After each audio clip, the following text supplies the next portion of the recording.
लेकर आई हूँ, उसका नाम है a gorilla in the guest room. इसको लिखा है गेराल्ड डरेल ने। तो चलिए इनके बारे में जान लेते हैं।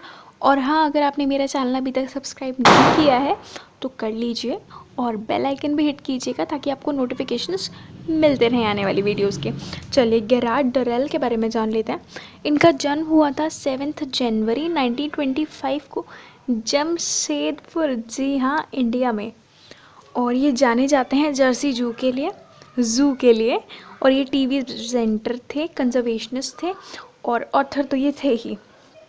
इनकी वाइफ थी, पहली वाइफ जैकी डरेल। फिर उनका डाइवोर्स हुआ इनसे। फिर इनकी वाइफ आई ली डरेल। और इनका एक ट्रस्ट है Durrell wild life conservation trust, जो वाइल्ड लाइफ एनिमल्स के लिए कंजर्वेशन का काम करता है। और इनकी डेथ हुई थी 30 जनवरी 1995 को सेंट हेलाया, जर्सी में। तो ये जो स्टोरी है बहुत इंटरेस्टिंग है, मुझे बहुत अच्छी लगी। और ना मतलब इसमें कुछ एलिमेंट्स ये भी हैं, फ़न एलिमेंट्स भी उन्होंने डाले हैं, तो बहुत इंटरेस्टिंग है।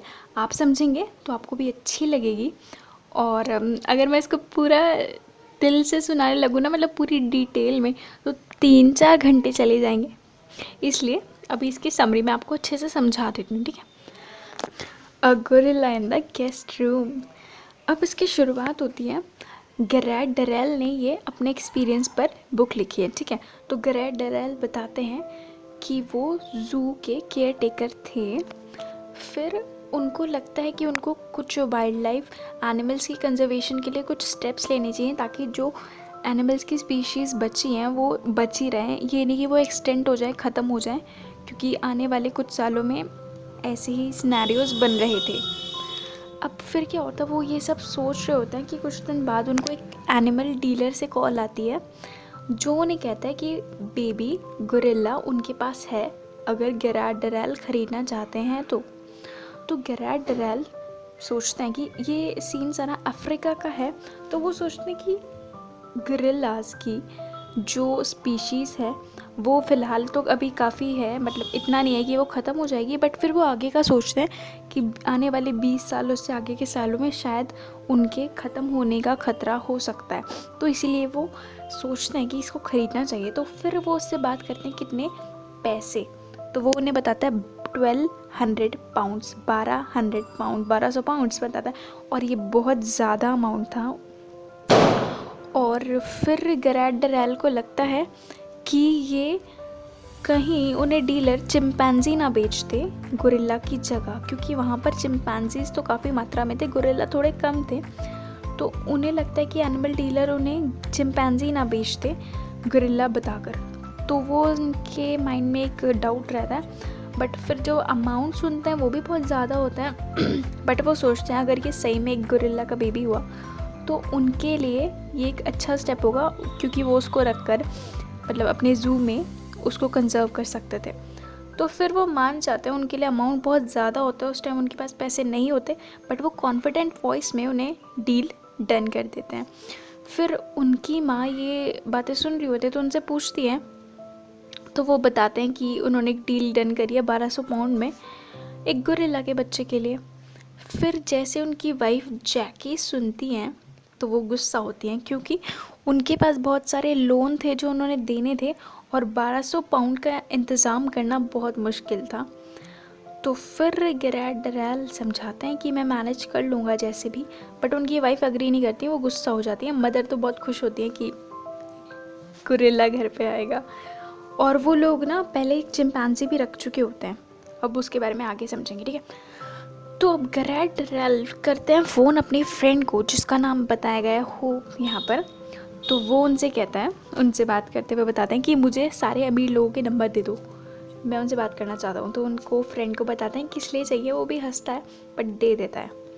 फिर 50 अमीर लोगों के नंबर मिलने के बाद फिर वो उन्हें धीरे धीरे कॉल स्टार्ट करते हैं करना। सबसे पहले कॉल की जाती है मिसेस मैकागर्गल को, और फिर वो ऐसी काफ़ी लोगों को बात करते हैं। और लंच टाइम तक उनके पास 200 पाउंड्स इकट्ठे हो जाते हैं लंच टाइम तक। अब आगे की बात है, लंच टाइम तक उनके पास 200 पाउंड्स आ चुके हैं। अब वो थोड़े उनके मन में एक होप आने लगती है कि उनके पास सारा अमाउंट हो जाएगा इकट्ठा और बेबी गोरिल्ला को वो ख़रीद पाएंगे। फिर एक कॉल करते हैं एक अमीर इंसान को, उनका नाम होता है मेजर डोमो, और मेजर डोमो से वो आज तक मिले नहीं होते हैं। तो फिर वो उन्हें लगता है कि ये इंसान, मैं जब जिससे मिला भी नहीं हूँ, ये मेरी हेल्प कैसे कर सकता है। फिर भी एक बार वो ट्राई करते हैं, और जब वो ट्राई करते हैं उनसे बात करके उन्हें बताने के लिए उनको किस लिए पैसे चाहिए, तो वो इंसान मेजर डोमो एग्री कर जाता है और उनको 100 पाउंड्स दे देता है। और गेराल्ड डरेल के लिए ये चीज़ बिल्कुल अनएक्सपेक्टेड होती है, क्योंकि उन्हें लग रहा था वो 20 पाउंड देगा, 25 पाउंड देगा, बट नहीं, वो पूरे 100 पाउंड उन्हें देता है। तो बहुत खुश हो जाते हैं। और जो बाकी के जितने बच्चे होते हैं वो सारा इंतज़ाम कर लेते हैं धीरे धीरे लोगों से बात करके। तो उनके 1200 पाउंड्स पूरे हो गए। अब वो जाते हैं खुशी खुशी लंदन एयरपोर्ट पे, बट उनके मन में वही डाउट होता है कि चिंपैंजी बेबी ना हो। और तो ठीक है, जैसे वो पहुंचते हैं तो वो देखते हैं, लंदन एयरपोर्ट पर जाते हैं, फिर उस जगह पर पहुंचते हैं जहाँ पर उन्होंने डीलर से बात करी थी। वो देखते हैं बहुत सारे चिंपैंजी के बच्चे बैठे हुए हैं और बनाना खा रहे हैं बड़े अजीब तरीके से मुंह भर भर के। तो वो फिर डाउट में फिर सोचते हैं कि शायद मेरा आना यहाँ बेकार हुआ, क्योंकि ये चिंपैंजी का बच्चा ही मुझे देने वाला है गोरिल्ला बताकर।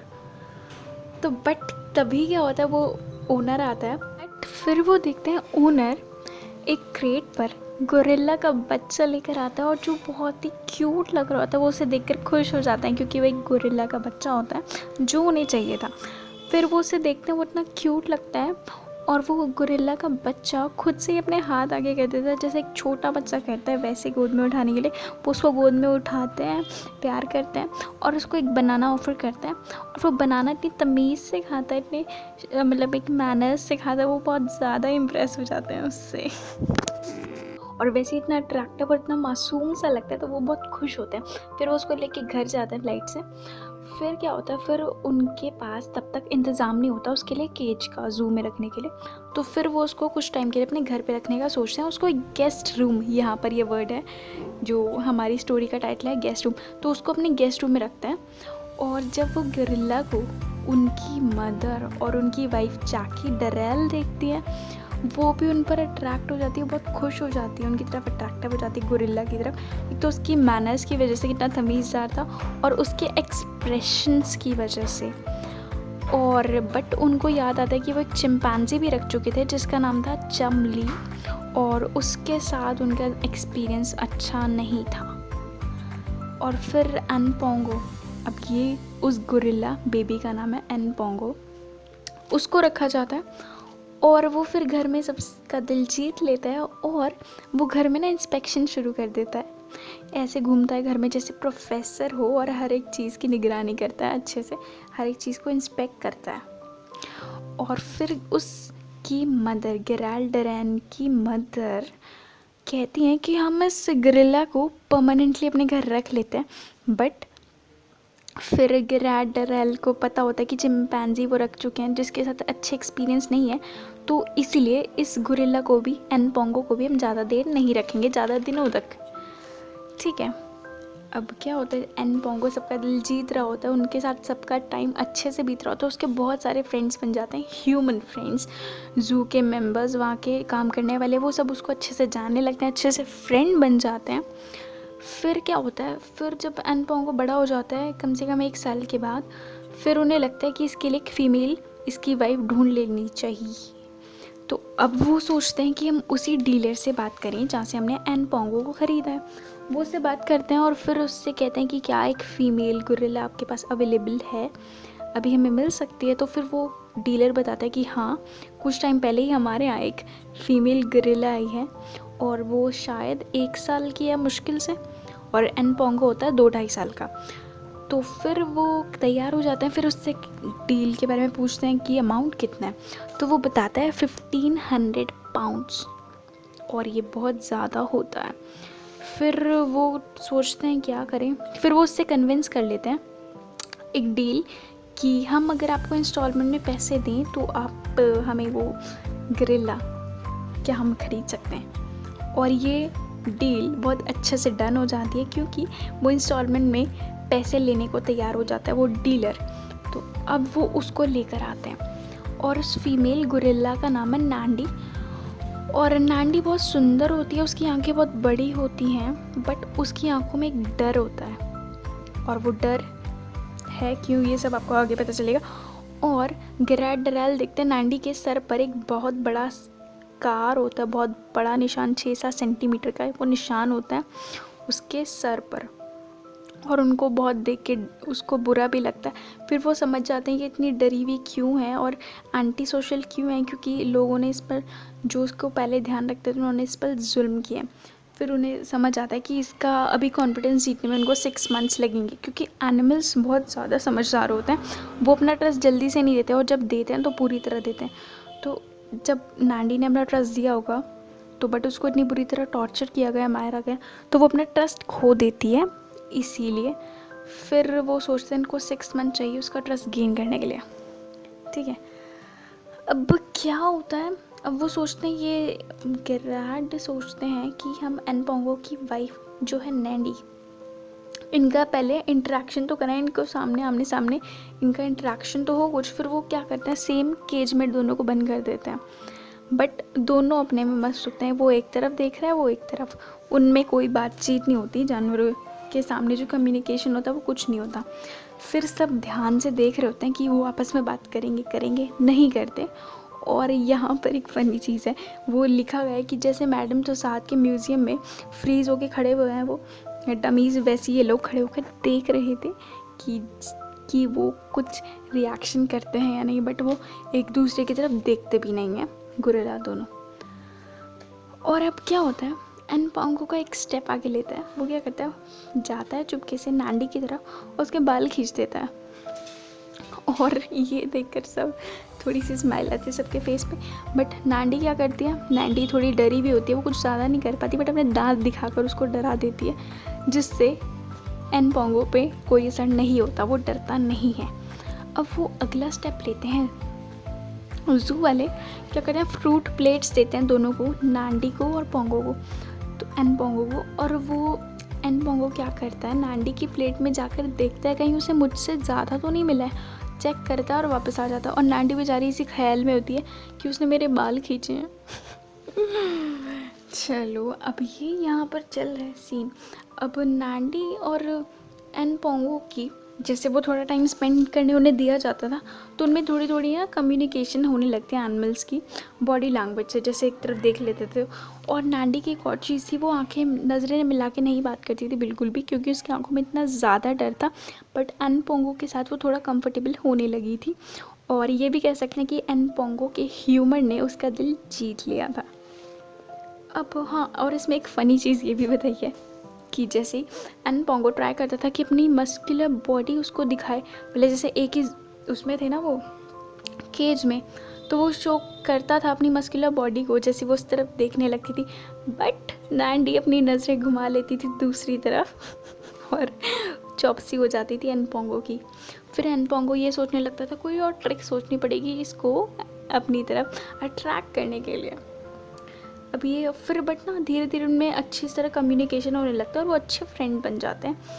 अब एक और चीज़, इसके बाद क्या स्टेप होता है स्टोरी में, अब एनपोंगो की तबीयत थोड़ी सी ढीली लगने लगती है। फिर उसका स्टूल टेस्ट होता है जिससे पता चलता है उसको डायरिया है। और कुछ टाइम बाद बीबीसी के रिपोर्टर्स और प्रोड्यूसर्स आने वाले होते हैं ज़ू के लिए एनपोंगो गोरिल्लास पर एक फ़िल्म बनाने के लिए।